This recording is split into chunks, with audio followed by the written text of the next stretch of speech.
पाहिजे, कारण त्यांची जेवढी शाखा आहे त्या शाखेचं एकत्र क्रीडा स्पर्धा घेतलं जातं हे खरोखर निश्चित कौतुकास्पद बाब आहे.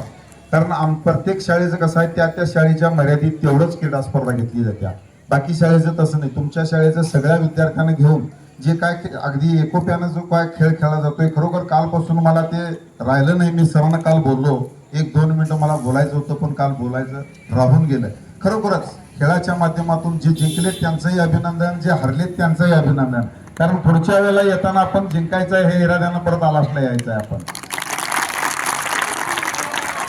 तसंच ह्या खेळामुळे असं आहे की ज्या वेळेला आपण खो खो खेळतोय किंवा कबड्डी खेळतोय, आता प्रो कबड्डी म्हणून नवीन आताचे टीव्हीवर आपण बघतोय, त्या खेळाडूला एवढ्या पैशात विकत घेतलं जाते, ह्या खेळाडूला एवढ्या स्थानामध्ये विकत हे केले जाते, किंवा त्या खेळाडूला एवढं मानधन दिलं जाते, किंवा खो खोच्या ह्याच्यामधून पोलीस भरती म्हणा किंवा शिक्षक भरती म्हणा, ह्या खेळाडूंच्या मधून एक खास शासनाने एक थोडंसं जागा राखीव ठेवलेली आहे की जे टॉपर जे खेळाडू आहेत ते टॉपर खेळाडूंना पोलीस भरतीमध्ये असू दे, शिक्षक भरतीमध्ये असू दे, अन्य सरकारी खात्यामध्ये हे घेतलं जातं, हे तुमच्या माहितीकरता लक्षात असू दे. आणि खरोखरच त्या दृष्टीने ही क्रीडा स्पर्धा हे प्रत्येक वर्षी होतच राहतात.